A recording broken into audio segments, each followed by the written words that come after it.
Welcome. In this lecture, which has multiple sessions, we'll explore the dual formulation of the support vector machine. The main concepts are we'll recall that in the primal formulation we added Lagrange multipliers.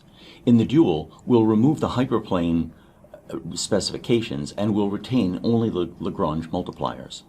When we do this, it will turn out that we keep the data vectors and the labels, and there are exactly one data vector for each Lagrange multiplier.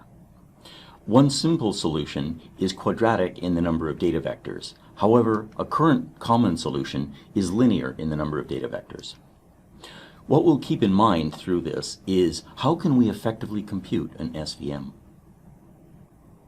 In preparation for the dual formulation, let's reformulate the primal.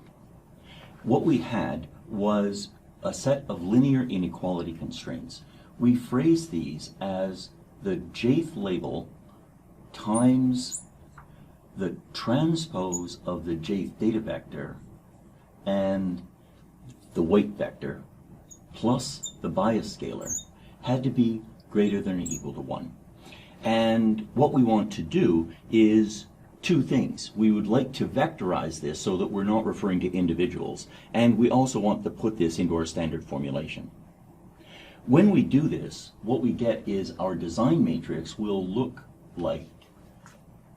the way it usually does. We'll have the first data vector transposed, the second data vector transposed, and so on until we get to the final data vector that's transposed.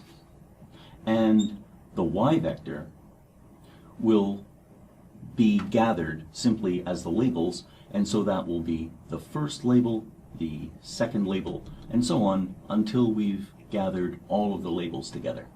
Now, in addition to this, what we'll also use is we'll use a matrix Y, and that will be the diagonal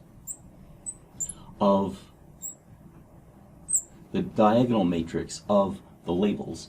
And another way we can write that is we can say that this will be Y1, Y2, and so on down to Ym. And once we have these, we'll be able to state the primal formulation succinctly.